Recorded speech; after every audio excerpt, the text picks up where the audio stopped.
This video is sponsored by Ground Branch, the uncompromising thinking man's FPS from one of the developers behind the original Rainbow Six and Ghost Recon games. Live out your tactical fantasy through 8-player co-op multiplayer, complete with proximity chat and in-depth character and weapon customization. Don't have 7 friends to play with? Well, head on down to your local grocery store and start asking strangers in the produce aisle. Also, while you're there, please check to see if the heirloom tomatoes are still on sale. Those juicy little guys are so delicious.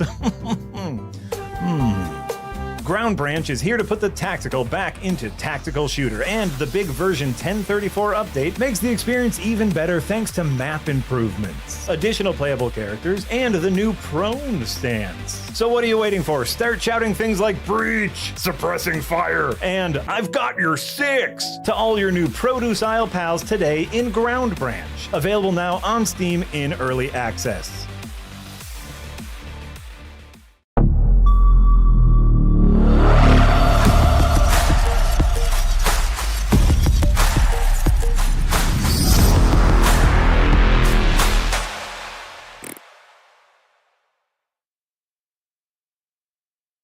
Oh, hello everyone. Welcome to the Windbreakers podcast. I'm Yahtzee Croshaw and I'm joined by Frost and Marty, as always. Whoop, whoop. There it is. And this week, spring is in the air, I'd say. I've trimmed my beard. I'm not wearing my bathrobe because it's warmed up enough. And so we're thinking about topics of being reborn anew, as it were, with the subject of leveling up. See how I brought it all together? That's why I'm a pro. That was really good. I wasn't sure where we were going there, but you got us there. You landed the plane. I'm proud of you. Graceful floundering. I approve. Yes. Leveling up once basically the characteristic of RPGs, now present in more games than it's not. Yep. Is it always appropriate, would you say? No.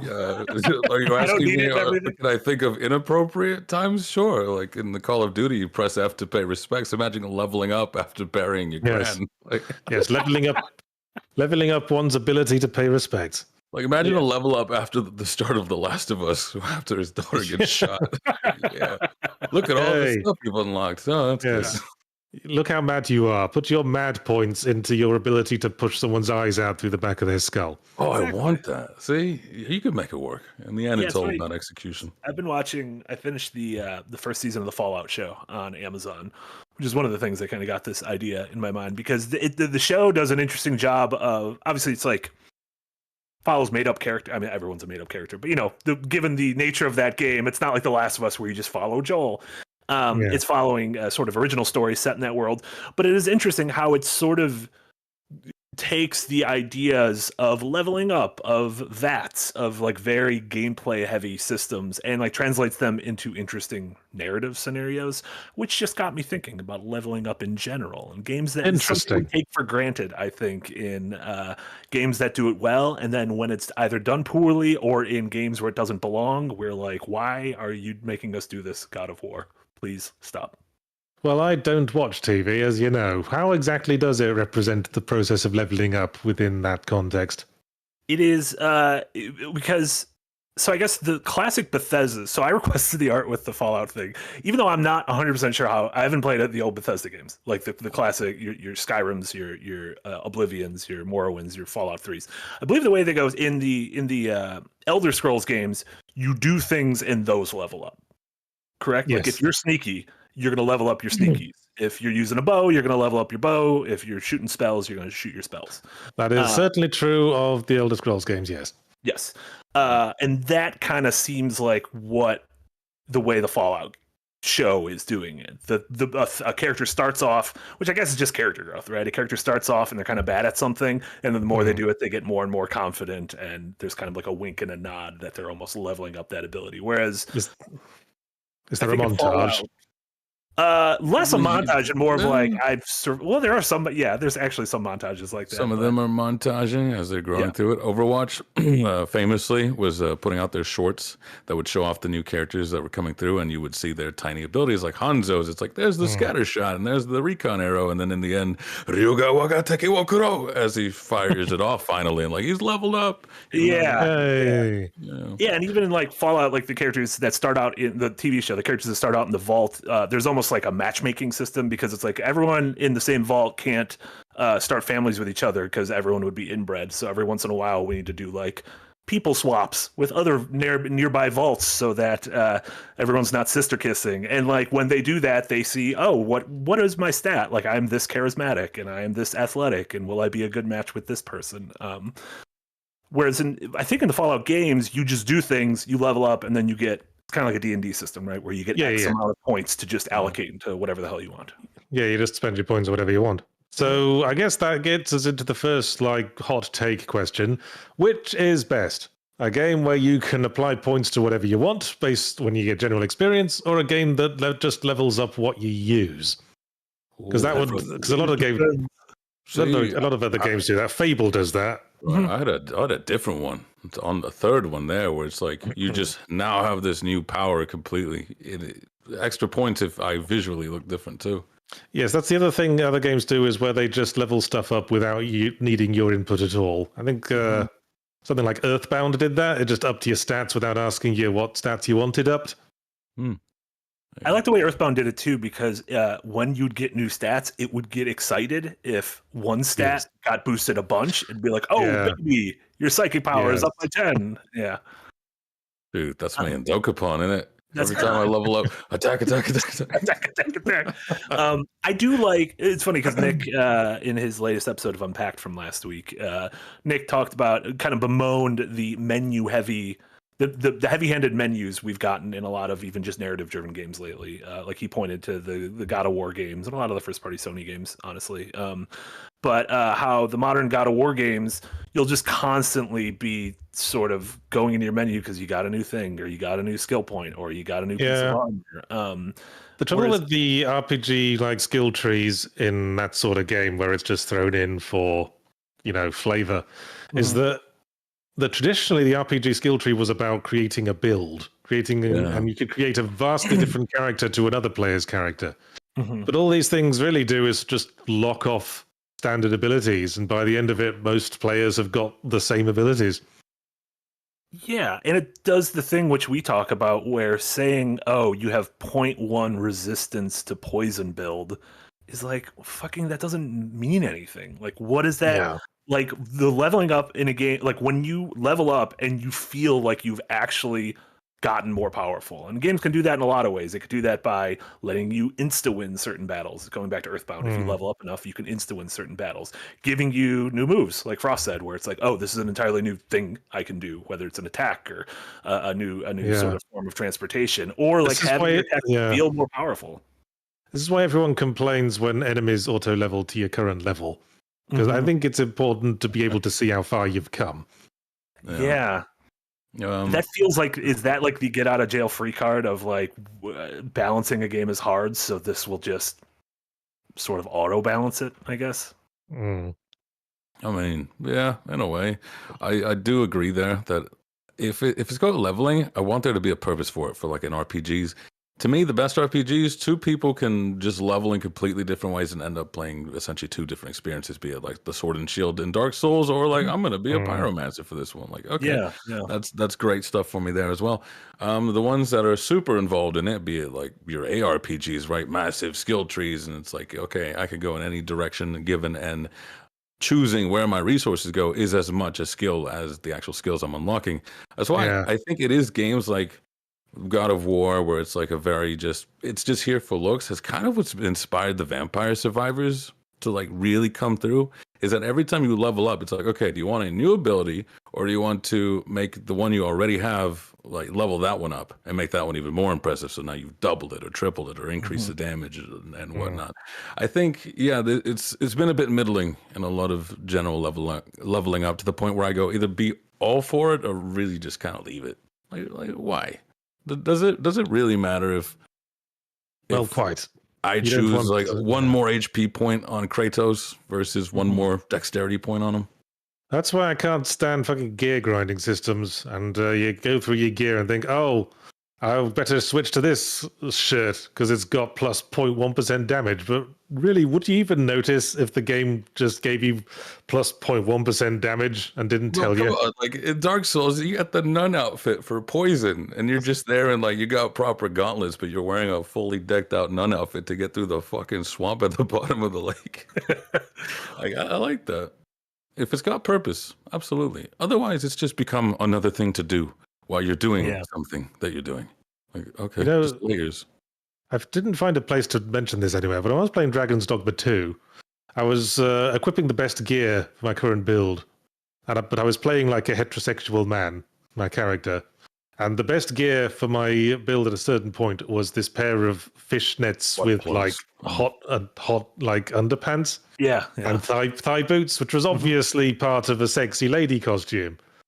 And, I wanted the stat boost, but I didn't want to look like fucking Dr. Frankenfurter.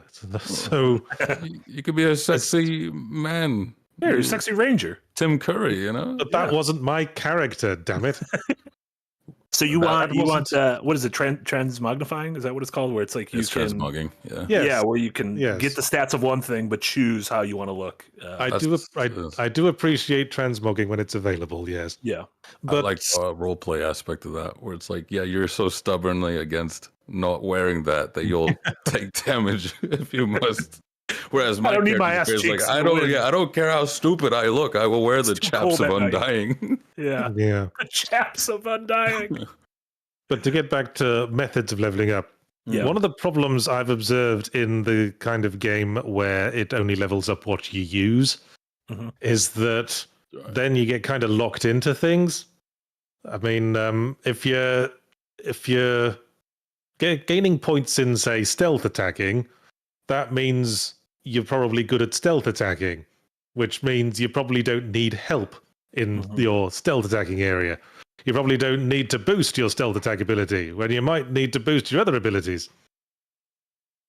It's I noticed a thing, the Ratchet and Clank games where you upgrade your weapons. I'm very conflicted. Yes, I was going to bring that up on this topic. Yes, because when like early in the game, I really like it because it's like, oh, whatever I'm using, that thing is getting more powerful. And so if I like the little Mr. Zircon buddy who's like an AI who will kill things, or a rocket launcher, or the gun that turns people into pixels, like that's cool. And then you max those guns out, and you have to make the decision of, do I stick with what I'm comfortable with, knowing it's not growing anymore? Or am I like, well, fucking, I guess I'll use the disco ball gun because at the very least, killing things is giving me XP that I can use as opposed to just pouring money down the drain. That's exactly what feeling I go through playing a Ratchet and Clank game. I switch to the shittier guns because I don't want to waste experience. But at a certain point, then I'm not having fun because I'm not using the gun I like. Have you ever found like maybe it gets you outside your comfort zone and you start to like a new gun that you didn't think you would like? Maybe you're like, oh, I do like the rocket launcher, or I do like a weird little. That's Children of Morta. Well, I remember that. Well, that could hypothetically happen, but not in my experience playing Ratchet and Clank, at least. What's the Children of Morta way, Rust? What do you call it? You're playing as a family, right? And they all have different play styles, but you level them up as you use them. And obviously, you'd want to just stick on the same one if you want. But they get this like status effect where they're kind of locks them out, and you have to play a different one for that to wear out. But while you are playing the other ones, you're also getting these family upgrades. Based on that, and it's actually made me branch out to play styles that I normally wouldn't. I've said this many times. I imprint on the first thing I touch, and I'll want to max that out before I do anything else. But this one's like, hey, try some variety going through here. You really do. I mean, the Armored Core being like, I'm just going to use this mech for the rest of my life. Relatedly, I hated in like say a JRPG where cast members you haven't got in your party don't gain experience. Yeah. So and then like the more you not use them, the more useless they get until you might as well not bother. I remember playing Persona 4 for the first time. I'd like stuck with the starting 4 characters for the whole game just to prove a point. That was an interesting twist though in Pyre, where like eventually you lose your best guy, or you can keep him. And it's hard to explain. Yeah, the characters you love and use most are the ones you want to, rescue. And then once you've rescued them, you don't have them anymore. Then and you're like, I don't get to lean on this thing in battles anymore. I have to like learn this weird little rat crutches. My crutches. It was an interesting case that where like getting rid of the party member was doing them the favor, and keeping them was doing them a disservice. It was interesting how that played out. I had this fear, I guess without pirate spoilers, but I had this fear in the pit of my stomach that we didn't actually know what was going on the other side, and that we were sending them to like a literal hell. But luckily that wasn't the case. No. So do you? There's even when we're talking about like the spectrum of your party leveling up, there's gradients there, because there's like the original Pokemon way where it's even if they're in your party, if they did not interact in that battle, they do not get anything. So you have to do that thing in Pokemon in early games where you're like, okay, I'll start with a low level guy, immediately switch to a higher level guy. Oh fuck! Trying to get fucking Metapod to evolve into Butterfree. Or Magikarp into Gyarados. Well, you get the sock of sharing, don't you? So eventually later on in the games, but like in the original game, sock of sharing didn't exist. Oh. And then there's you just have to bring out your fucking Metapod at the start of every battle, so you can get punched in the face and then stick him back in your bag straight away. Become a beautiful butterfly. And then there's the other games where there's some games where it's like, oh, your main party all gets a certain amount of XP, and then maybe your backups get 75%, or your backups get 100%. Persona 3 Reload did an interesting mechanic that wasn't in the original Persona 3, which was still your party members were the only ones who gained XP. If they weren't one of your party members, they didn't gain. However, it added these grandfather clocks you could find in Tartarus every once in a while. And when you find them, you could pay like a small price of like the Tartarus currency to choose 2 characters to immediately level up all the way to your main character's level. And so if you had like the dog and you didn't use the dog in battle, but you wanted the dog strong, you could just be like, all right, you're immediately boosted 30 levels up to me, which is it made sense in Persona 3 because often you'd be aware that in certain areas you were going up against certain enemies with certain weaknesses more often, so it made sense to like switch out for party members that could exploit those weaknesses better. I think in Persona 4 it tended not to matter to so much. In Persona 5 in Persona 5 it gated leveling up the whole party through one of the NPC story tracks. It was, what's his name? The twat. The twat who runs the website. The one who was obsessed. The fan. The fan. Square Enix. Yeah. And then there was also the one, right? The shogi player could teach you to swap out a character in battle, right? To where you can then sideline someone and pull in someone from the bench, which was also that was good. That was a good interaction between the two cores of the game, I think. Yeah. No, I completely agree. How do you feel about? We mentioned Souls earlier. How do you feel about a game where there's just one currency, and you can use that to level up, or you can use it to buy equipment? You can use it to buy items. Like I'm always one to where I don't want too many currencies, but I always think, and I'm like, should there be 2 different currencies in this? Should there be money and souls, or is that choice the interesting thing of do I level up or do I buy new armor? I think it's better to have like fewer currencies because it creates more, as I just brought up, interaction between game mechanics. Yeah. Like if every activity you do gives you the same benefit, you can do whatever activities you like to advance yourself. You could just like let one particular side activity, kick itself in the balls and fuck off if you don't want to play it. Yeah, he's got a point there. Like at the starting bit, whenever you're leveling up, you've got the items that are worth like, I don't know, 600 souls or something like that. And when you're at low level, 600 souls is a lot of levels, right? But then later on, you're like, oh, I just this quick fight and I can get 5,000 souls, but it's not nearly enough for a level. I'm going to now do some weapons and stuff like that. Little trade-off there. I guess as long as it doesn't make itself redundant, I guess like Salt and Sanctuary, it kind of had that issue. I think it had 2 currencies and it was... I couldn't. It never made sense.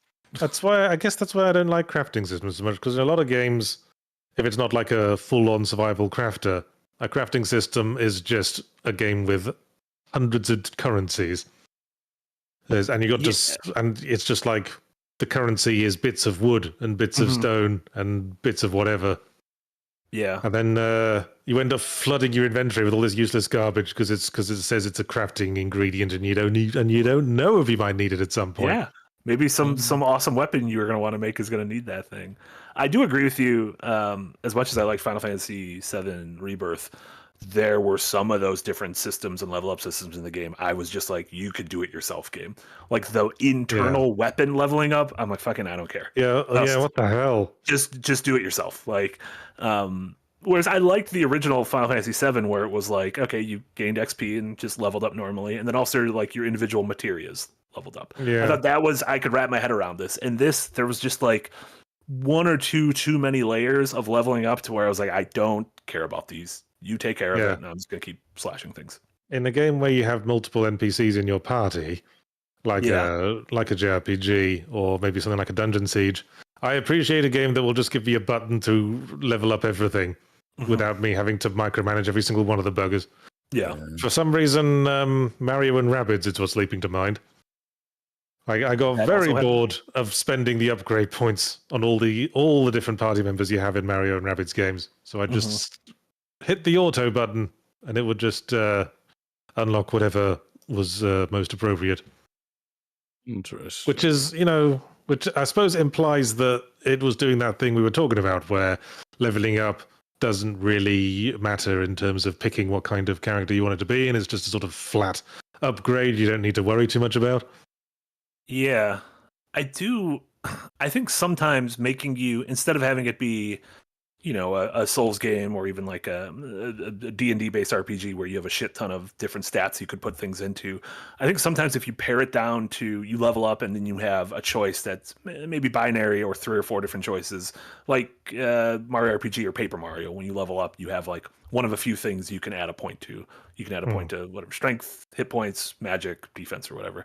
I always liked how small scale the Mario RPG and Paper Mario leveling up stuff was. You just put like 1 point into health and that gives you like 5 extra healing points. But it was very tactile. It was very appreciable because the damage numbers were so low generally. Yeah, and then you could be like, oh, if I just have 5 more HP, I can take 2 extra hits in battle, and that's important. Yeah. Like that's and like a startlingly large number of monsters in Paper Mario just have 1 hit point. Yeah. And then I mean, they're not RPGs, but the sort of the leveling up in Breath of the Wild and Tears of the Kingdom, which has the 2 separate tracks. It has you've done enough shrines to where you can choose to either raise your grip or raise your stamina or raise your health. And then there's you found enough Koroks, so you can either raise your weapon capacity, your bow and arrow capacity, or your shield capacity. I like those because you can be like, okay, I want to play dangerously, so I don't care about leveling up my health. I just care about leveling up my stamina. Or if you're like, this game's kicking my ass, I want to focus on leveling up my health and stamina will come later. I like that feels like the way I played the game the first time was a little more cautious, whereas now when I replay the game, I just go fully into stamina, and I'm like, I won't get hit. Or if I do get hit, I just blame the game, which is what I do in most games. I tend to take that approach in like Souls-likes a lot these days. Just put a lot of points into stamina because if you're getting hit at all, you're probably doing it wrong. Yeah, it's on you. No. This is interesting now because we've gone through like items, we've gone through equipment, we've gone through party. What are your favorite kinds of leveling up in that sense? Which one were it? It was a roguelike I played where the leveling up was not your character and it wasn't your guns. It was like your hub. And it was allowing you to shoot. You'd get more parts of the map. You can also unlock different abilities based on this like little equipment thing that you were unlocking too. But it started to get a bit egregious to the point where later it just felt like you were leveling up, unlocking the game. I was like, that's really strange gating that you've done it. Like the leveling up was not weaponized against me to really calm down the pace a little bit. I was like, that's kind of strange. Yeah, there's a lot of RPGs that kind of do that. Having a home base feed into that. I mean, I guess not an RPG, but Metal Gear Solid 5, like leveling up Mother Base is kind of what gives you more and more things you're able to do. And so you send Fulton more dudes and send them back to Mother Base so that they can work on different R&D and growing out the base and everything, which gives you more things to do actively. I think it's That's sort of reflected. That sort of approach is sort of reflected in extraction shooters, isn't it? Where it's not so much about doing stuff as bringing stuff back to the base, like Pacific Drive as well. Yeah. Or even something like a Lethal Company, where you're like, oh, this is enough. We've brought enough back. We can pull out of the level. We come through again. Yeah. So as I say, like leveling up in every single game is sort of a relatively recent thing. If you look at classic games like Mario, like there's no real leveling up in Mario. Progress is marked just by collecting stars or whatever. Mm-hmm. So what do you think has fueled the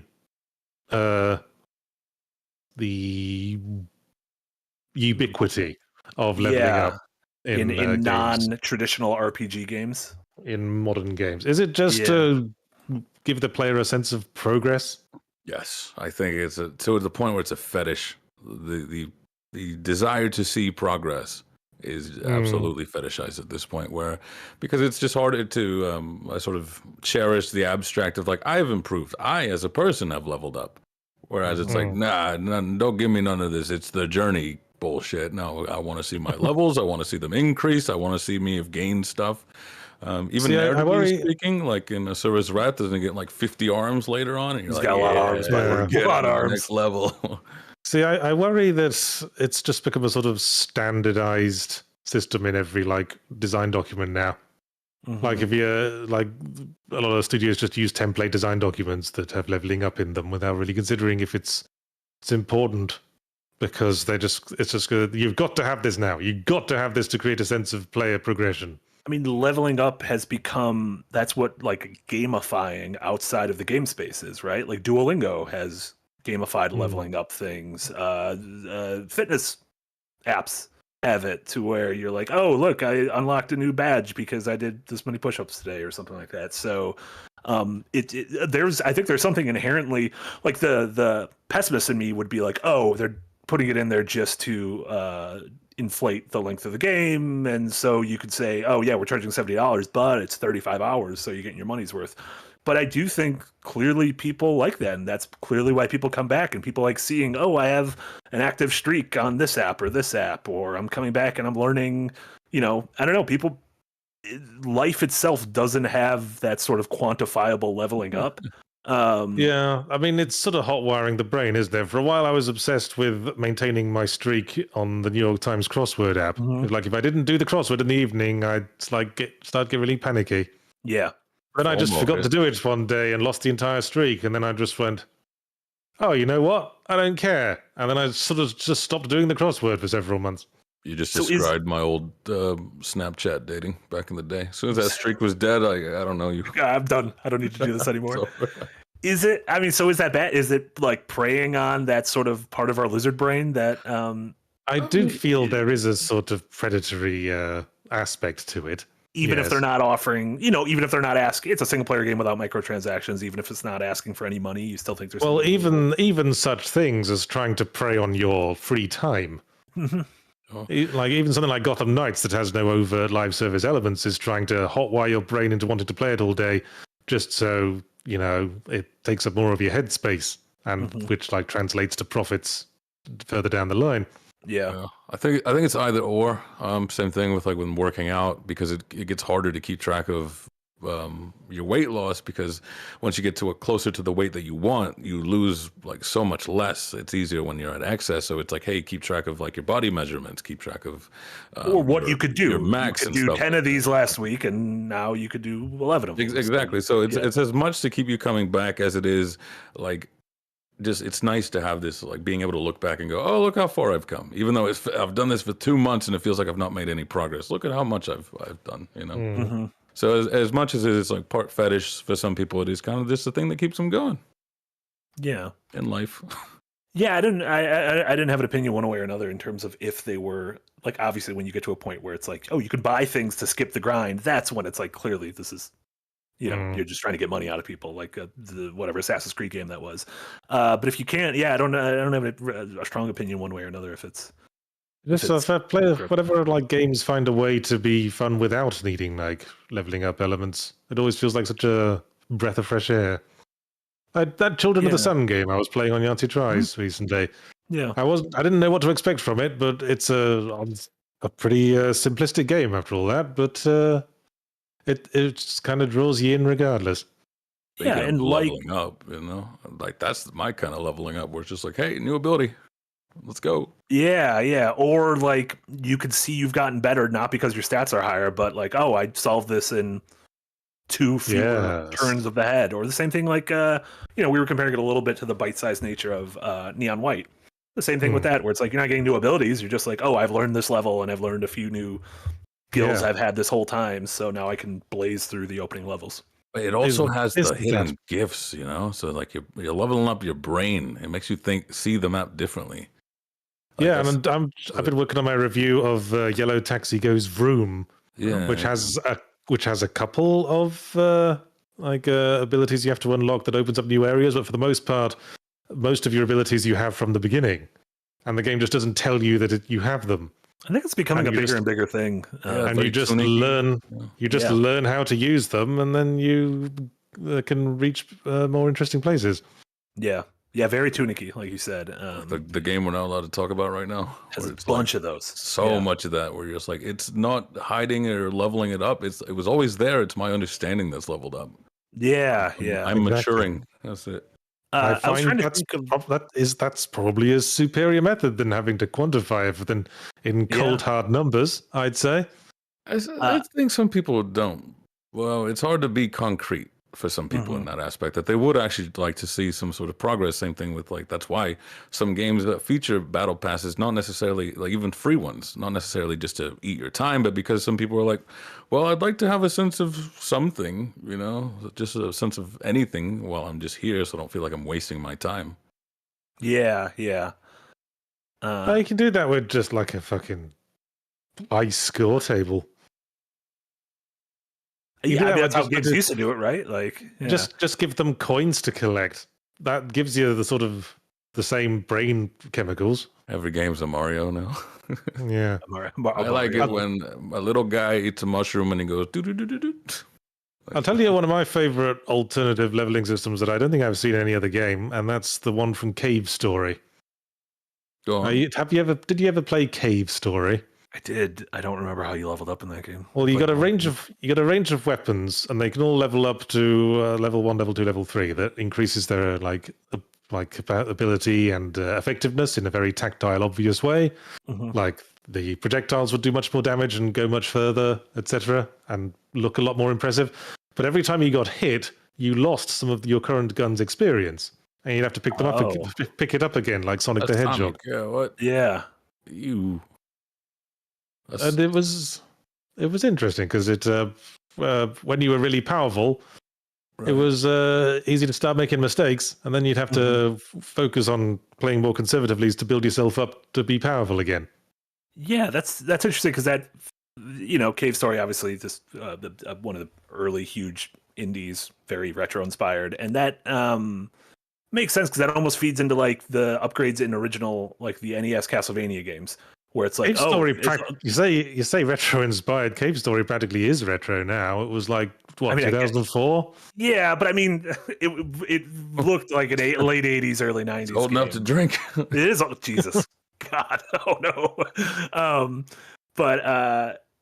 Yeah, like the original Castlevania games had, you start off with a shitty whip, and then you can get 2 whip upgrades, but if you die, you lose your whip upgrades. So you're like, I play? I'm stronger now, but do I play? The Res is the same way.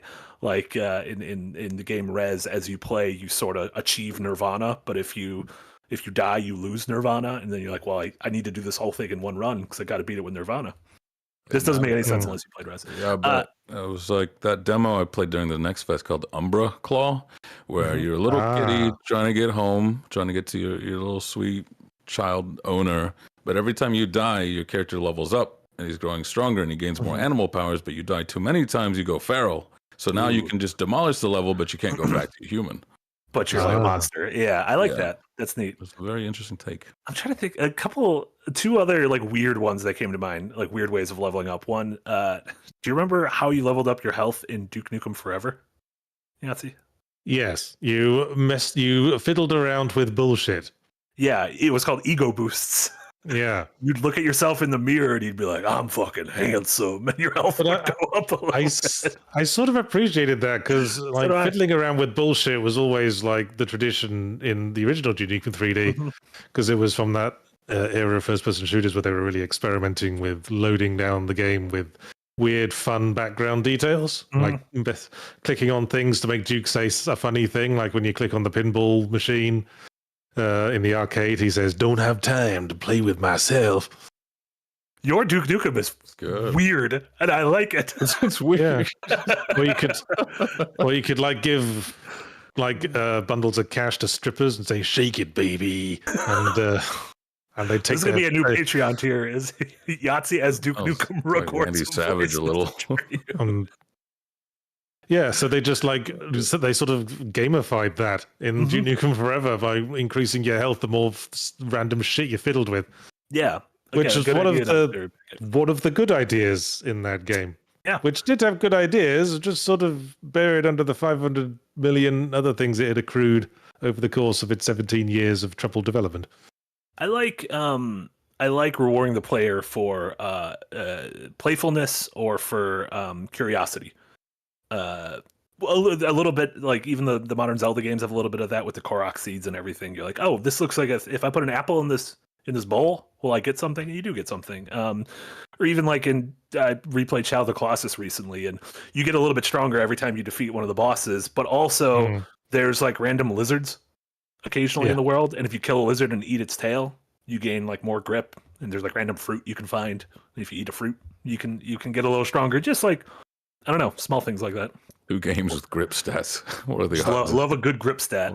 There's also I think it was Yakuza Kiwami, which was the remake of 1, I believe. That's you had a couple different fighting styles, but then there was the one that you needed to unlock by just randomly encountering Majima all over the place. And so instead of like leveling up normally, it would be like, oh, you have to keep running into this fucking dude who's obsessed with you. And it would be like he'll pop up during a side quest, or you'll walk by a garbage can and he'll just pop out of the garbage can and be like, I gotta fight you because you gotta get stronger because you've been in jail for too long. That's interesting. Just like real dumb shit. I don't know if Rocksteady does this. Not Rocksteady. Rockstar. Yeah, they do it in Bully, where you level up through like going to school, doing your classes, or fighting the vagabond behind the school where he teaches you how to do more moves and whatnot. That's very Persona-y, isn't it? Hell yeah. Oh, is it? Well, Persona. I mean, but that was pre-Persona 3? Ooh, I don't know actually. Ooh. Bully. Yeah, that's PS2 era. That was a while back. Yeah, they've been around the same time. Yeah, good stuff. Do you want to go super chat? I have a bunch of more stuff to mention, but I think they're all we can bounce. Yes, we must go super chats. Dun, dun, dun. I noticed the chat's very appreciative of my shitty Duke Nukem impression. You should bring a new shitty impression every day. Or every episode. Bring your shitty impression to work. Just I used to play the shit out of Duke Nukem 3D, so I've just memorized all his lines. What's his name? John St. John? That's a weird name, right? That's a weird name. It's almost like a palindrome. If he were British, it would be pronounced John St. John. Yeah, what was I watching? Oh, Mad Men, there's a character named St. John. And I was like, how do you spell that? And I put on subtitles. I was like, that's just St. John. What are you doing, Mad Men? It's one of those weird British names where it's pronounced really weirdly based on how it looks. See also Fanshawe. Excuse me. Oh. Do you want to know how Fanshawe is spelled? Fanshaw. Fanshawe. Wrong. It's spelled FeatherStoneHaugh. Nope.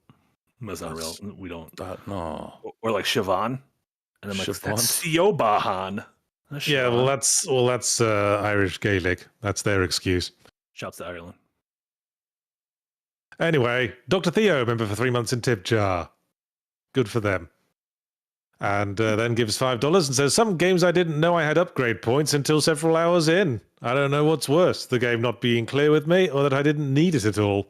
That's what the Cuphead reviewer guy got yelled at for when he reviewed Mass Effect. He didn't know he could level up.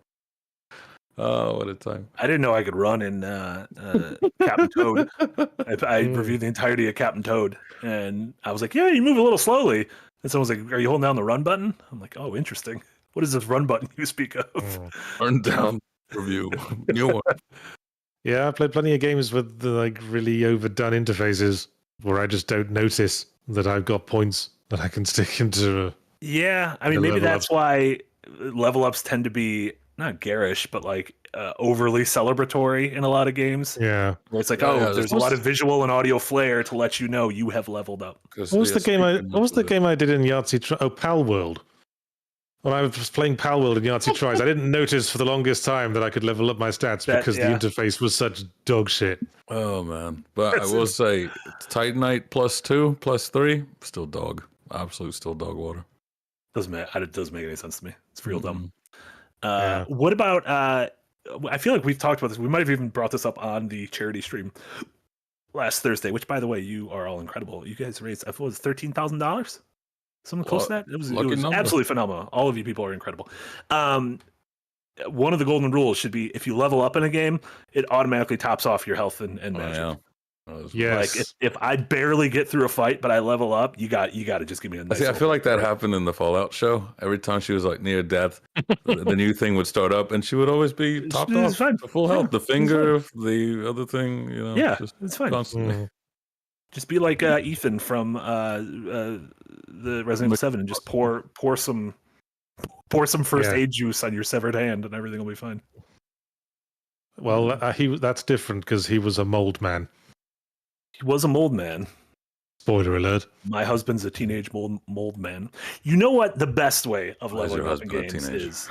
I don't know. Yeah, I started one way and then I went the other way. I shouldn't have done that. That's the real weird part there, the age difference. No, he's 19 and I'm also 19. It's fine. I like games where you level up by talking to a weird dude. Weird dude is non-gendered weird dude. You could be any kind of a weird dude. I like the Duke in Resident Evil 8. He's a nice weird dude to talk to. I like the weird dudes in Killer 7 where like I got some thick blood that I want to use to level up. I like the weird dudes in where it plays like Fleur de Lis in Evil Within. Give me more weird dudes in games. I feel like every one of those games I think Mikami touched. So maybe it's just Shinji Mikami likes having weird dudes level up.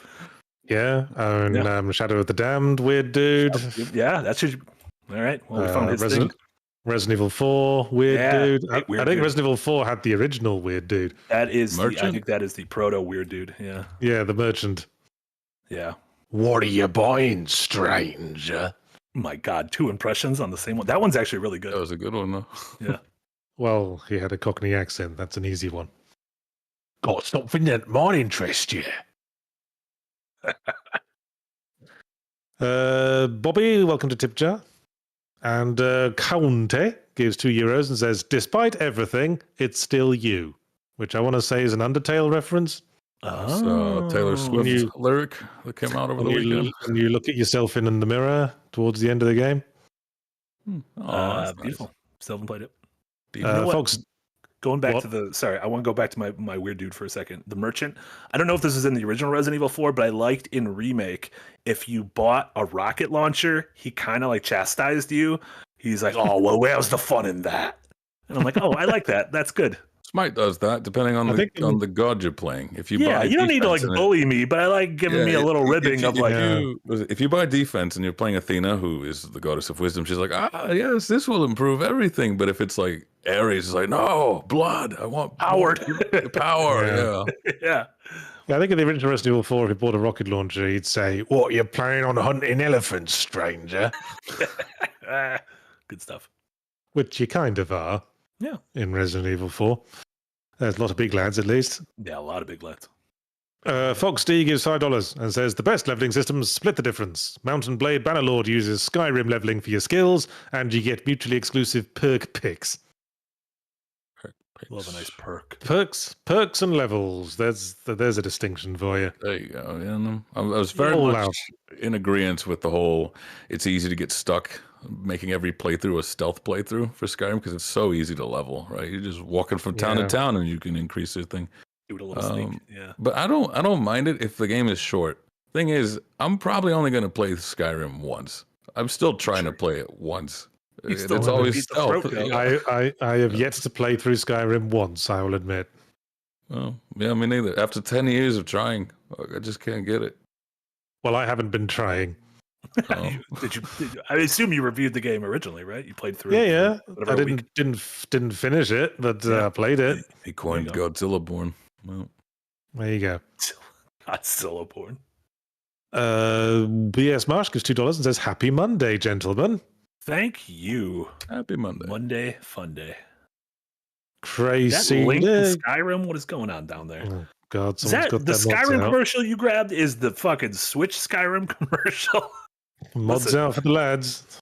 That's not even mods. No, you can get Link's shirt in the Skyrim in Skyrim for Switch. What? Oh my god. Man, Yeah. crossovers. Oh, Nintendo. Crazy gives $5. Says, liked the weapon XP in R&C2, Ratchet and Clank, Oh, yeah. when there was a single bar per weapon. It forced you to experience the variety of weapons. The new ones have too many levels. Too many levels. Yeah, there's Oops, all levels. oops all levels. Yeah, there could just be you can very easily be a little too heavy with that spice, with that leveling up spice. And if there's too many things going on at once, then you're like, I don't really want to do this. How do you feel about a respec? How rigid should your decisions be? Should you be allowed to as often as you want muddle with your steps? We should, if we get a soundbar board on, we should have a button for "It Depends." Just a funny voice saying "It depends." And a little musical jingle. It depends. That can just be the name of the podcast. If we're honest, that's Yeah. most questions we answer with. Well, it depends. That's dangerous stuff there. I start to overthink it because, like, if you see me on respec now, I don't feel confident in any of the things that I've just chosen. But it's also like, you can only do this once. Then I'm like, oh god. In some games, I'd appreciate at least knowing I have the option of rebuilding myself from the ground up if I've discovered I've built myself into a corner. Like if I could respec in System Shock 2, that would have been nice. Mm-hmm. It's very easy to find yourself trapped in a fucking useless build by the end of that game. Did the remakes not even? System Shock Remake doesn't even have leveling up, but then the original System Shock didn't. They are remaking System Shock 2, aren't they? Yes. Yeah, I wonder if that's going to be something that's changed. But yeah, I think there's there's some games where you could just do it whenever you want, and at that point you're like, well, this is kind of meaningless. And am I just going to, like, every time I get to a boss, be like, oh, well, I'll put points in whatever makes sense for the specific scenario. It certainly makes context take a hit unless you're playing fucking, nanotech augmented man who can rewire its skills in accordance with the situation. Metal Gear. My favorite roleplay. I just noticed that we're leveled on the overlay. And yes, Eric's up to his usual tricks, as he. How am I level 2? You were level 1. Up? You've gained XP. Yahtzee stayed at 69. As long as I'm moving up, yeah, I'm happy with it. Well, I'm much higher level, so it takes much more experience to level up at my level. Sure. Yeah, that's another thing we could have brought up. Do you think, like, the amount of experience you need should go up with each level, or should it always be the same amount? Ooh. Yeah, speaking of, was it Paper Mario was like always 100? Yes. Yeah, and so it's very easy to know, oh, most bosses are going to give me X amount and that thing, whereas other RPGs will be like, oh, once you get to level 50, you're gaining like 30,000 XP per level, or like, souls. And it depends. Like, do you want me to farm? If you want me to farm, you may grow the bar as you please. If you don't want me to farm, then keep it nice and simple. Yeah.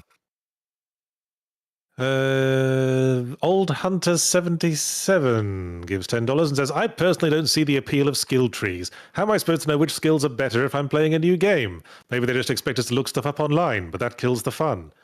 Yeah, I don't like a game where you have to sort of pick your stat load out at the start without having the slightest clue what the stats do. This was Dead Island 2's problem, I seem to recall. That's fair. I replayed through Far Cry 3. That skill tree was a bit wonky, especially because it would lock you out on top of already locking you out based on how many perks you spent. And I go, is this going to be useful for the rest of the story? I don't know. Yeah. I just boosted all my sniping stuff. It was pretty OP. Far Cry was in Far Cry 3. They represented when you leveled up, you kept getting new tribal tats. Right? New tats. Yep. New tats.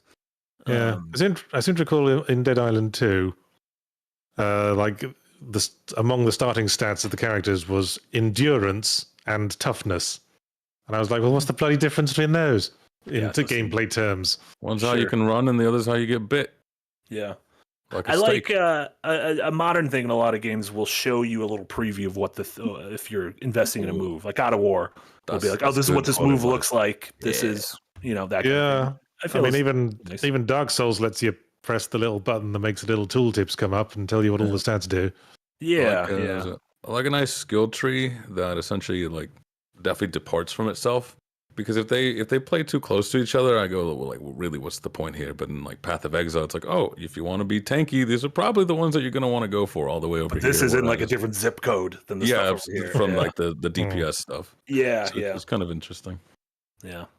I guess it's intimidating from a completionist point of view. You're just like, dear God. Mm-hmm. Yeah. Brian J. Lancaster gives $5, and it was his first super chat, but he didn't add any question or comments or anything. Perhaps he needs to be brought out of his shell. Perhaps he's a little shy.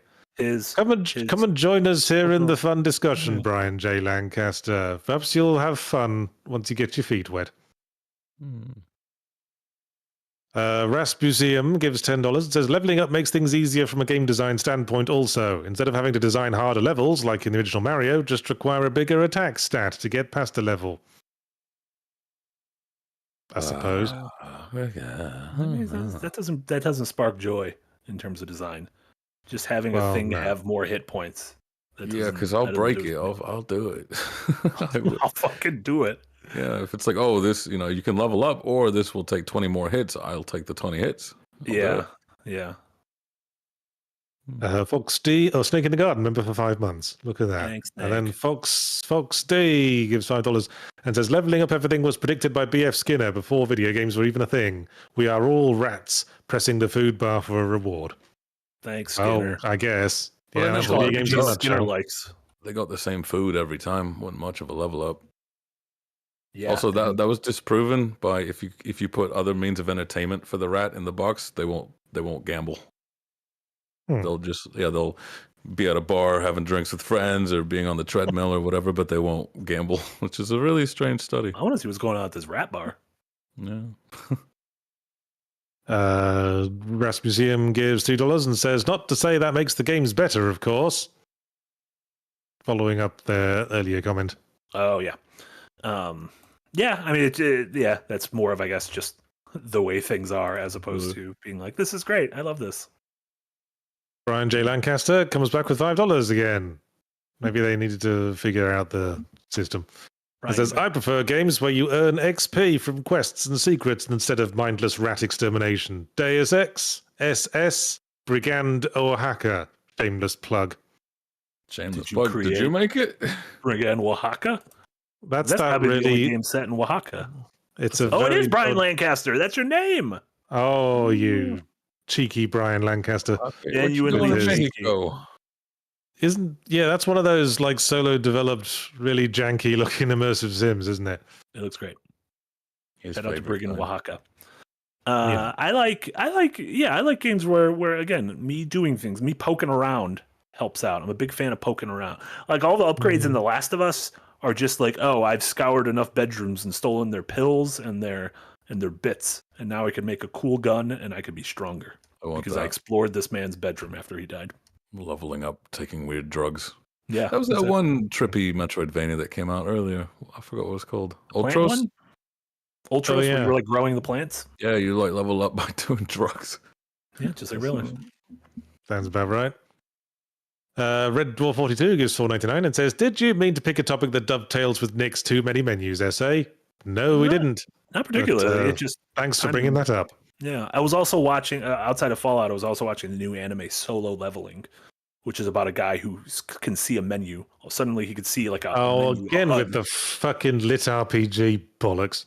Yeah, but you don't realize it. It's like an isekai got brought into his world. Think about it. You should make that your next book. Yeah, also, there's already a book about that. It's called Off to Be the Wizard. It's about a dude who discovers the background code of reality and then sort of teleports back to medieval times so he can be a wizard. But in this one, some of his quests start becoming a little dark, and you're like, oh, What is this? Are you turning into a villain of some sorts? So we'll see. Solo leveling, thumbs up. That was anime. Yeah. Sounds interesting. What we've been weebing. Weebin. New podcast. Snake in the Garden gives $5 €5 and says more layoffs at work, and I can't stand corporate jargon. So very grateful to the Second Wind community we built here and the Second Wind staff. It is a legit escapism. Oh, Well, that's ironic. Because the escape part. Yeah, because the escapist. Yeah, I get it. Yeah. Gwen Stefani's Sweet Escape. Yeah. Snake, if you scroll back, you can listen to me try to pronounce the word Siobhan poorly. Siobhan. Siobhan? Siobhan. Siobhan. Siobhan. Yeah, with a Siobhan? B. That's It's those pronounced people that are Siobhan. like really good at math, you know? Yeah, an idiot Siobhan. Yep. My friend, idiot Siobhan. I made a text parser game once with a main NPC called Siobhan just to piss off people who had to type it out every time they wanted to talk to her. Siobhan! How do I spell this? Incredible. Anyway, Phil Willis gives $7.99 $8 and says Diablo 4 monster scaling with level was bad, but at least you had free skill tree reallocation for the early levels, allowed for experimenting early on. Ooh, That was cool, allocation yeah. up to a point is interesting. Like almost like a refund period for like your first 10 levels you can mess with, but then once you're at 10, they're like, hey, you got to figure your shit out and you got That's to lock it in interesting. now. Yeah. Quite a few ARPGs do that, where it's sort of like right now you can mess around with your gear, but then eventually they'll hit this point of like any change you make to this is permanent. Yeah. Like putting us a gem into this armor piece. Like it's either going to be really expensive to get it out, or you've just broken it. So Yeah. that's nice. Funny how like increasing the ability of your actual physical body, it can apparently be reversed easier than taking a gem out of something. Yeah. Right. Anyway, Tommy Salty, member for 5 months in tip jar. Thanks for that, Tommy Salty, the music man. Thanks, And then- Tommy. And then Tsunami Dusha gives $20 and says nothing. Have a nice day. Oh, Well, so thanks for engaging, Tsunami Dusha. It's also a Undertale line, I think. yeah, that's also from Undertale. Oh, well, there you go. The Piss Bandit gives $10 and says, I feel like the proliferation of level systems in non-RPG games is a way to handhold non-gamers through the game instead of requiring them to actually improve at the game. I'm not sure how well that would work. Yeah, because I mean, stuff like in God of War and Spider-Man, like bosses can get difficult. Like, it Yeah, doesn't but feel like the game becomes a is messing cakewalk. around is messing around in the leveling system any less easier for a non-gamer than the rest of it? Yeah. It'd be harder for them, no? I would think so. Like, Also because yeah. How much of a non-gamer are we talking about here? If it's like your grandma who can't even figure out how to look around in a first-person game, You can't figure out that you can move and look at the same Yeah. time. yeah, I don't think I would ever. If someone was a non-gamer, I don't think I'd give them a game with leveling up. It just seems like No. this isn't where we start off. We start off with something nice and basic. I think he's like possibly making a no true Scotsman argument. No real gamer to handhold the non-real gamers through the game. What's no true Scotsman? Oh, come on, Marty. You do this every you- time. Why do you never get my clever intellectual references? I understood it, but I mean, it's every funny time. 'cause Have we talked about this He before? said this to you so many times. Fuck, I Yes. have a bad memory. No true Scotsman is when they make the assumption of just like, oh, no Scotsman does this. It's like, oh, but I'm a Scotsman and I do this. Well, no true Scotsman would do this. Gotcha, Yeah, gotcha. it's like goalpost moving. It's like begging the question. I know that one. Where Oh God, I'm in a time loop. Every time There's you gonna be bring a it up, super- he has the same look, and you're as disappointed as you've ever been. Oh my God. Oh Christ! I don't think it was Tommy I think you're thinking of Salty. some- I think you're thinking of someone else. Tommy Salty gives 10 PLNs and says level up is for casuals. Pros level up their skill. Oh, Yeah, like the yeah. no true Scotsman thing. Yeah, there you go. There you go again. Another classic example of a no true Scotsman argument. Those are just sports games. They're like You'll Rocket League. you'll remember this time, won't you? I'm going to quiz you next week. They Oh won't. man, we'll see. They won't. It's gonna be a long week. If it's European, no. If it's Japanese, no true weeb, Marty. Oh, gotcha. Yeah. Yeah. Fungus Finder gives $2 and says, make a video game concept with negative levels, referencing something I brought up in Dev Diary once. This is an idea I had for a game where you'd start off with like as a character with like a million abilities, like towards the end of an RPG, of an action RPG, where they could attack and parry and block and dodge and have a ranged attack and all kinds of stuff. But then every time they get to like the end of a chapter, they have to pick an ability to lose, which would start off easy because there's a couple of abilities like they just probably found pretty useless. But towards the end, like they're having to figure out if they want to remove block or dodge altogether, and it becomes really like a really hard decision.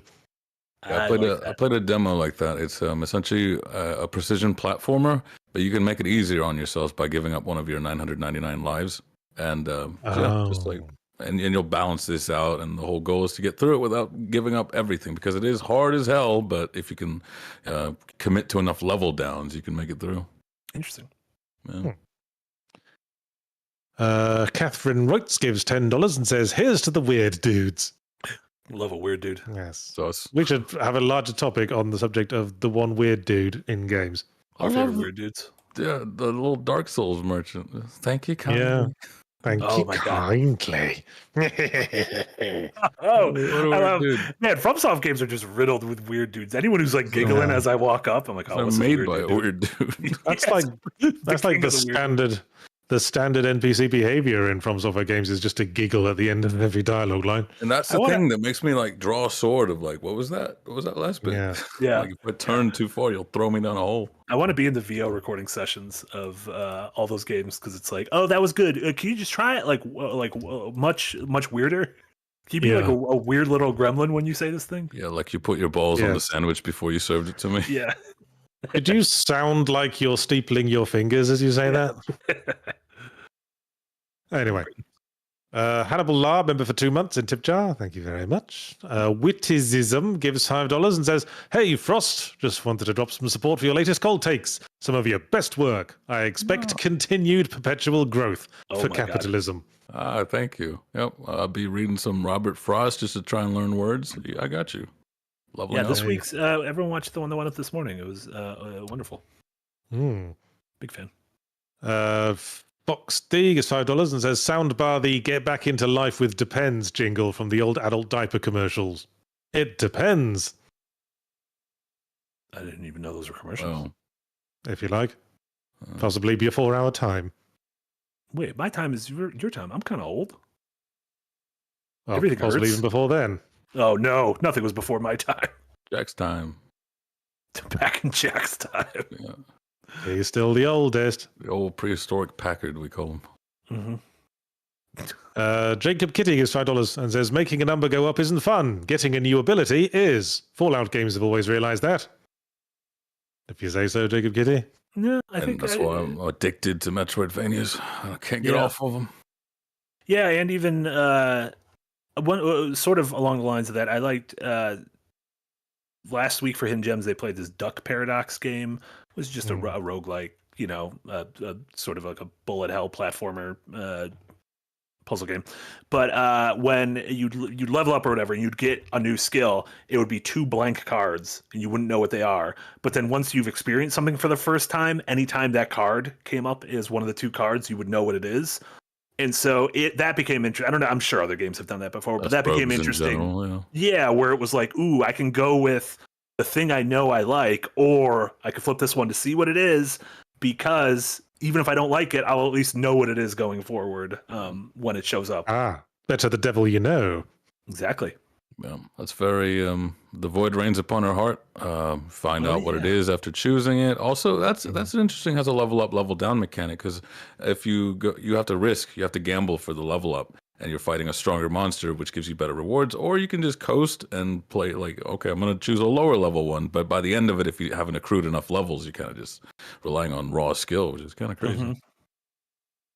Mhm. Zachary Pearson gives $5 and says, "For those of us with a tactile aversion to grass, what's your IRL equivalent to leveling up?" Tactile, like you don't like how it feels? I think they meant like touch grass. I think if you don't want to mow your lawn, how do you like mark progress in your life? Little treats. Well, little treats. Little I like treats. I like getting a little hobby or a little skill. Yeah, a little hobby or a skill and getting a little bit better, knowing a little bit more about it. Well, as a parent, I feel for me, it's discovering my youngest has learned a new word. Yeah, I can Like imagine. she started, like when we like suggest a course of action, she's learned how to say okay. You say it like you. Oh, So, that's wait, is she gonna funny. say if you like? That's funny. I mean, we Probably. do have leveling up. We've got birthdays, you know? Yeah, yeah. You survived another year. Yeah. Go to But the you don't gym get and a full make health gains. bar, and your stamina bar gets smaller over time. So, I'm currently on a diet where I restrict myself to 500 calories of treats per day. So my leveling up is noticing I've lost some weight. See, there perfect. you go. It's leveling down the waist. It's good. Yeah. There Or you you go. could choose if you choose something like cooking. First time you cook something, it might taste like shit, and then if you try it a couple more times, maybe it Burned tastes a better. little less. Tastes like less shit. Blistered Soul gives 199 and says Stardew levels 2 choices to earn more plus better tools. Two like better tools. What? Don't know what the fuck you're on about, Blistered Soul, but thanks for the super chat and the money. How does leveling up in Stardew work? Do you level up in Stardew? Do you just get a bigger farm? It's one of the you get upgrades based on what you do situations. Gotcha. Like you level up in farming because if you do a lot of farming. Gotcha. Can you go up and kissing if you date a lot of the people? It's like RuneScape, isn't it? I don't think so. Guys, I got up to level 7 right now, and you guys have only gone up like 1 or 2 levels. Because So you're I'm making farming good rats. progress. I'm out here Farming rats? Hang out with fighting you guys. wolves, Like and farming Yahtzee's about rats. to kill a dragon, probably. Yeah, you're still incredibly low level, man. Yeah, You're but at so the- is the guy in solo leveling because I got secret leveling going on that you guys don't You're know at the- because I can see the screen.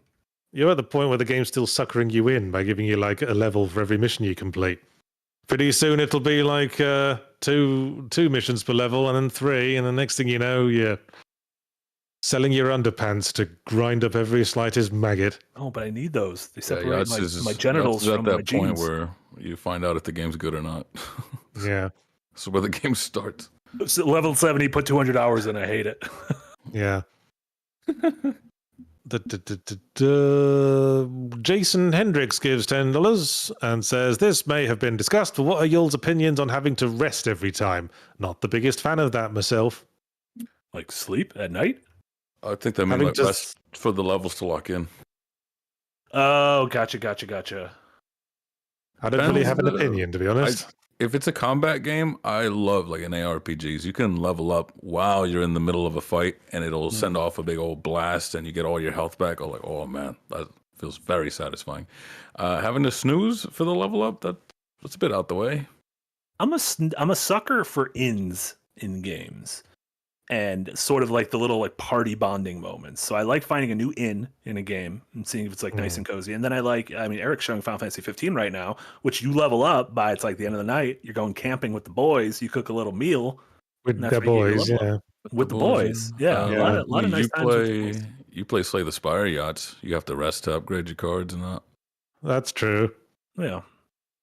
Yeah, even I Dragon's guess it Dogma had to depends. like take a little schwitz at your fire, but then goblins might attack you at night and steal your things, which isn't nice. I guess diddly do. It depends if you're making a game that's more focused on the moment-to-moment action or not, because you might like appreciate getting a little level up boost in the middle of a fight, and that sort of thing.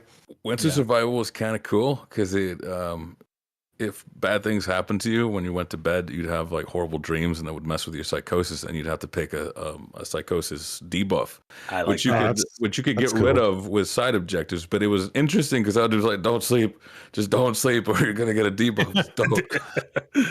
Well, that's kind of fun. Yeah. Paul gives $2 and says, "What video game would you isekai yourself into?" Mario, you little mushroom, go doo doo doo doo. One of them Japanese porn games, I guess. Oh no! Interesting. But what if it's one of the sliding puzzle ones, and then your whole body got like taken apart? Sokoban ones. Well, it was Sokoban. Well, not that one, obviously. Not that one. Yeah. Just one of those visual novels where there's just a dude and there's 5 ladies with distinct hair colors and personalities that all want to bone him. What about Persona 5? Because I'm getting ready to buy a ticket to Tokyo, and if I got isekai'd into Persona 5, I wouldn't have to pay $1,500 for a flight. I don't play any game with combat in it. I'll get my ass kicked. No, they'll handle that. I don't got to deal with that. You get to live. I I'll be think. on the bench. I'll hang out and make fucking curry and coffee. Be honest. I think like Mario Kart You know, probably a racing game. That'd be my That'd be thing. fun. You could see a lot of different sites. Hot Wheels, yeah. Max KO, member for 3 months in tip jar. Thank you very much. Dr. Calex gives $5 and says, I like Metroid's leveling where you get better equipment, but Samus herself doesn't level up. Yeah. Oh. I like it when it's a visual Like- representation. Like the suit gets bulkier. It's purple, which means like you can go underwater and not get fucked up. Right. I mean, I like the unlocking of abilities, especially if the map is made in a way where you go, I wonder what ability. Like I can't get there clearly right now. I wonder what it's going to take to be able to get there. You know, kind of a little teaser before you level up. It's nice. Hmm. Fungus Finder gives $5 and says, hey, screw you. Grandmama was amazing at the OG Tomb Raider, and she played on a Mac too. Also Diablo. Man, was she cool. Did she really? She played Tomb Raider on a Mac? Hell yeah. Kick-ass grand. Grand. There you go. That's the real gaming grandma right there. Yeah. Not the one who ended up being a big racist or whatever. Another one. Damn. That's every grandma's secret. Every grandma's a little bit racist. Gives $1.99 and says paying to level up Marty a couple of times. You heard him, Eric. There you go. I'm getting close to Frost. I'm getting close to you. I want your tails. Someone's paying micropayments on your behalf. Incredible. Pay to win. Oh my god! Wait, is that negative? Shit. Oh, well, we know how Eric feels about that sort of thing. well, I feel like negative 99 just means it's 99, but like dark side. Yeah. I think that's if you like level up so many times, it sort of circles around. That's what's happened there. Just underflowed. Now you're Like a how- violent Gandhi. Like how Gandhi became the most violent character in Civilization. Yeah. Sure. What if every game had a limit of where you could level up and it never told you what it was? And so it would just be like, oh, you're at level 1 again. Ooh, Everything's and then you A have, lot of old games. then you'd did have to, that. but you had to, at any given moment, you could pick like a moment to bank. And if you forget That's to good. bank just before it rolls around, like in the Oh. weakest link, That's then you get really frustrated. But the number doesn't stick, so you can't just look at a guide and be like, oh, it's going to be level 45. So bang it. Yeah. Did we just make a video game? We're just And the game gambling gives you again. gives you subtle hints. I'd say, don't worry, you're not quite close to the point where it overflow to worry. Yeah. But you don't know if this character is a liar or not. Ooh, Yeah. we just made a game. Yes. I'd say you've got 6 or 7 left, they would say. Right click, save as, export to Switch. We just did it. There you go. The Piss Bandit comes back with $5 and says, I meant that it's a lot easier for devs to simplify the game down to bigger number wins than actually designing interesting encounters and bosses. Yes. Oh. That is true. Again, you're not condoning it. You're just saying that is, I which is suppose, true. yeah. Thank you, Piss Bandit. And thank you for not taking our piss, because we need that for various activities. You can have it. You can don't give me your piss. I don't need it. Fog Steve gives $2 and says, thanks for making me, 47, feel ancient, guys. Oh man, you're older than everyone at Second Wind, Fox Day. Oh man, what was it like at Woodstock? How wise you are. What did you do in the war, Granddad? Don't worry, we all feel that way. Every time Nick speaks, I'm always like, what year is it? Yeah. But he's going to get Wait. there. We got He's gonna Amy here who's like, He's gonna- Yeah, but like, 17, no. I feel like Nick brings it up more. 23. Amy is not 17. She's 23. She's very young. I feel like Nick brings up his age a lot, which is just like you're Yes. pretty young, Frost, but you don't bring it up all the time. I also sound older. Nick Yeah. is just a fundamentally insecure. If it's not his age, it's his height. I hear You bring keep bringing up his height more height. than he does. Well, I just bring it up because I know it annoys him. Oh, fair enough. That's love. That's why right there. people become insecure. That's why they Happy become vacation. tsunderes. Happy vacation, Nick. Get off Slack. Yes, have a good time. Snake in the Garden gives €2. Says, dono for the perfect Siobhan pronouncing by Yahtzee. That's Thank you, I have practiced. Yeah, isn't it weird? Wow, I was thinking CHAUVAIN. Nope. Look at that A. No. There's like 10 weird things about this word. Then you get to that A, and you're like, what do you got? You have a hat on. I love fuck is languages going on? like that. Like Welsh, saying Welsh written out. Oh my Yeah. goodness. Welsh. Is that it? Oh, see? I'm from Wales.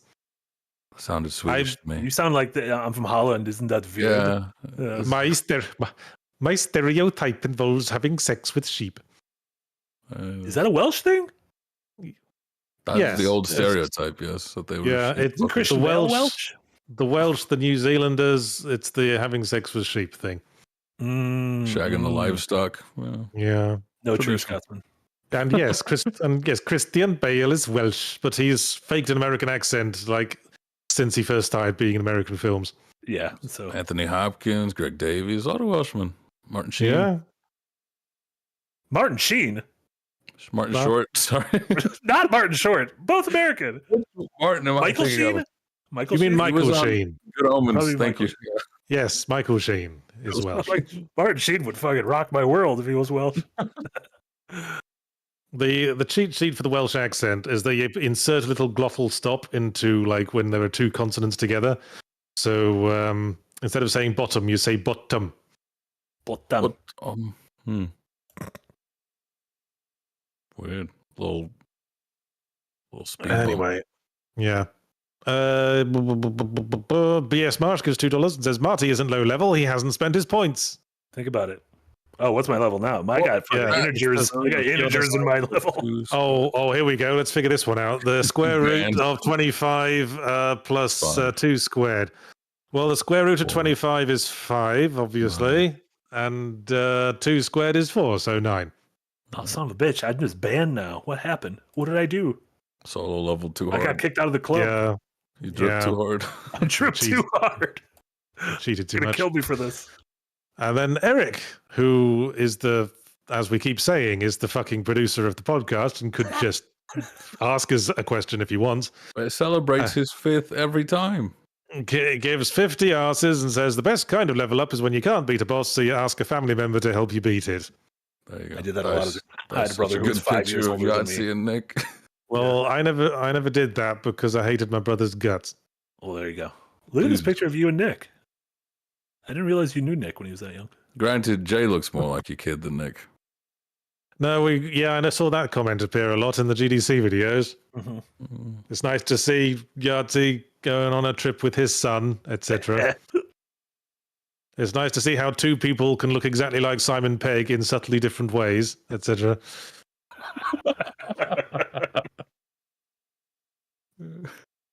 The Snake in the Garden gives €2 and says, "Is a monthly funding goal a level up for content?" I don't know, but we seem to have met this month. Think So about it. well done, everyone. Yeah, we didn't put. We have actual exciting new things, but they won't be announced till next month because we're planning a whole Ooh. thing, a little shebang, if you will, a little Aha, shaban, yes. if you will. A shindig, Mhm. a shebang, etc. Witticism comes back with $2 and says $2 for calling your boss fundamentally insecure. He loves it. Aren't we all fundamentally insecure? That's why we're on the internet. Well, yes. Oh, I mean, maybe I'm Pretty huge ego. fundamentally insecure. That's why I'm always cuddling this small dog. What's the opposite of enough. fundamentally? Unfundamentally? Non-fundamentally? No.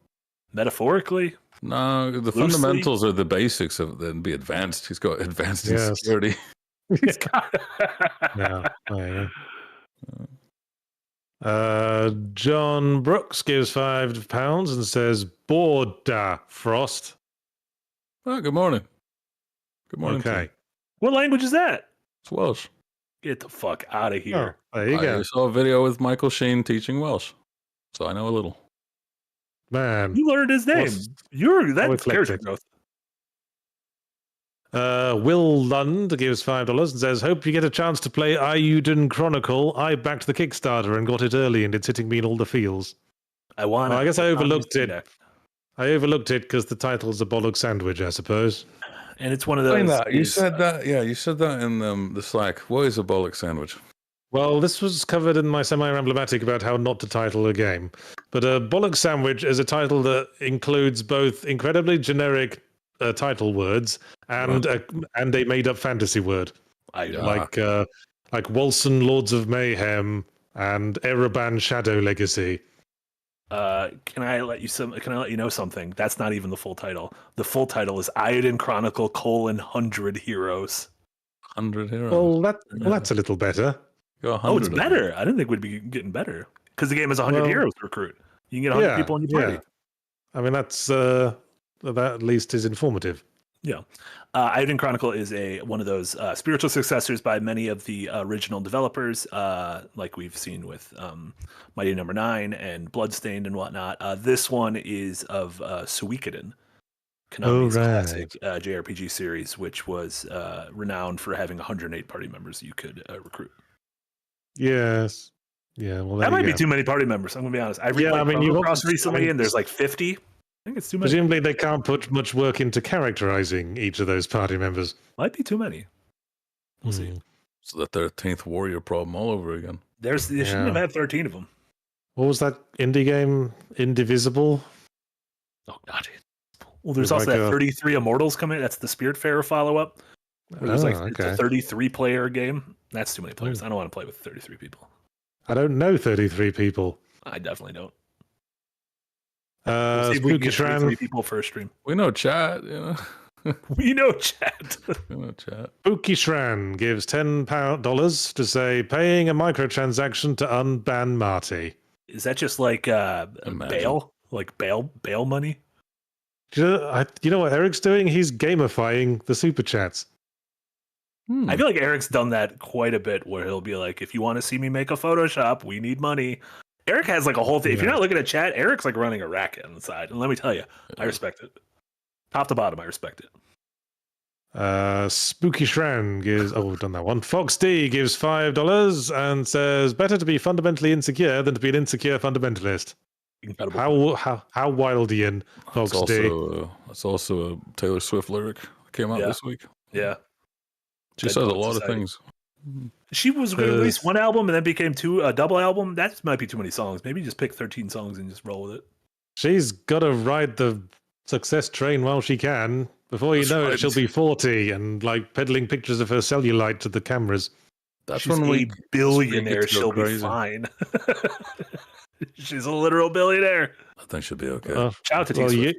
Okay, well, I guess she could just, live on French fancies for the rest of her life. But I wonder what someone like that would want to do with their life after their looks fade. Director. She's going to be an Academy Award-winning director.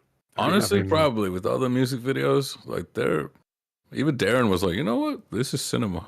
You want to know what else Darren liked? I don't want to spoil his review, but the embargo's up. You know what TV show Darren really enjoyed? Knuckles. Knuckles of Sonic. There's a Knuckles TV program, and Darren was like, I thought it was delightful. Who's the voice actor? Idris Elba. No way. The show's not really about Knuckles. Man, when does that guy sleep? Oh my god. Him and Keanu. He's in everything. Jeez. Are you excited that Keanu's going to be Shadow the Hedgehog? You have a lot of Shadow the Hedgehog opinions, right? I've on record saying that Shadow the Hedgehog is sort of patient zero for all the weird places Sonic has gone. The Typhoid Mary of the Sonic universe. Yeah. Great. Well, that's it for Super Chats, unless any more pop up, which they inevitably will while we're wrapping up. Thanks for listening to the Windbreaker podcast. I was Yahtzee, level 99. So I'm presumably going to overflow any second now. And I was joined by Marty and Frost, level 1. A Shining reference in in that Knuckles picture that's currently in the 4th slot. Is that a Shining reference? That looks like Jack Nicholson. Well, that's probably why Darren liked it. It's not the Shining because it's not a door. It's a wall. We don't know what is a door if not a wall that has not been opened yet. Well, busting through a wall more makes me think of that one bit in Nightmare on Elm Street Part 3 where the dude busted through a wall to reconnect with the other party members. Dream Warriors. Yeah. Yeah. So it looks like a Here's Johnny kind of thing going on here. I don't know. He looks more sort of like momentarily offended. Like he wasn't the one who put the hole in the wall, but he's just noticed it. And like, this is gonna be a fucking contractor job. More fucking expense. Do you think everything's blown? Do you think I'm made of money? Camera. Although he have an anger problem, and his whole thing is fist punching. So I guess they have to characterize him somehow. He's like that Adam Driver meme from Marriage Story where he gets mad during the fight and punches the wall. This is what's on the other side of the wall. Oh, my God. I feel like. So Knuckles is an abusive spouse now. Is what See, you're That Sorry. was saying. they He's were in a got fight. family. It wasn't abusive in marriage story. They were God, the fighting. Sonic lore is getting crazier. By the Sometimes you minute. just punch walls. I've never punched a wall. Well, I I'll tell remember he had like 1 million family members in the comics. Damn, that man kidneys be Knuckles did? fucking. Are you Yeah, sure you're yeah. not thinking of Snoopy? Snoopy had a bunch of weird family members who'd come over. No, Marty, I have never in my life gotten Snoopy confused for Knuckles the Echidna. What about Garfield? They had a lot of weird. Nerval? Normal. Yeah. Nerble? Well, it's possible we're drifting off whatever point we had, so let's wrap things up. I will just say tune in Wednesday for Fully Emblematic, which this week will be on the subject of South Park Snow Day. Try to guess how I feel about that one before that I think video comes positive. out. Has there ever been? Oh yeah, there's been 2 good South Park games. Never mind. Yeah, first one, Stick of Truth, was actually pretty good. Yeah. Action Bud's Hole had its moments. Sure. So if patterns continue, then obviously the third one will be very good as well. What could possibly go wrong? Also tune in for my stream Yahtzee Tries on Wednesday afternoon. I've yet to figure out what I'm playing on that, but we've got a couple of days to figure that out. And I've got a semi-emblematic dropping on Thursday, which you all might enjoy too. What else we plug in? Plugs, you got a new cold guys. take. New cold take. Stop killing games. Just finally someone stood up who sounds a lot like Gordon Freeman and said, "Stop! Just stop killing those games." And he's doing a good job. And I've signal boosted him. Go watch that. Go support. Yeah. Yes. Stop killing games. For years we've just sort of accepted that we didn't have an option here, but you know what? Maybe we do. It's one of those. I was like, I didn't think I had to say it, but just stop. Enough of that. Cool. What else we got, Marty? We have a big lineup of premium vids this week. We should have a new backdrop by Darren tomorrow. We should have a new bite size by Casey on Tales of Kinzera Zhao. We should have a new your fully Ramblematic is on Wednesday. Your semi Ramblematic is on Thursday. Yes, I've been over those. Design Delve is Friday. Yeesh. Gosh, what a packed schedule. This is probably the algorithm's probably gonna fuck us over even harder with all the videos we put out. Oh, We don't do algorithms here. This is a battle pass. Exactly. We'll have normal streams that we're all on. Hidden Gems later today. Devil May Cry, all that stuff. Nick's not here this week, so we might need to get a little funky, and maybe we'll probably stream something else tomorrow. We'll just Ooh, We'll figure out. while the cat's away. Maybe we could play a Knuckles adjacent game. It's like a There you Sonic go. game. Just like I think that's just a Sonic game. Yeah, I'm not sure what a Knuckles adjacent game was. A couple of last super chats come in. Alex Hackle gives 499 says, Frost, I appreciate you mentioning Tony Hawk's American Wasteland in past episodes. It's a solid entry in the series that I feel gets overlooked. So And then good. Fungus Finder gives $2 and says, wait, what do you all think about HP refill upon level? We're we said broadly in all favor, pro. Fungus Finder. pro. Yes. Big pro. All right. Well, we'll take our leaves then. Bye, everyone. See you next time. Love is so good. Thanks, Eric.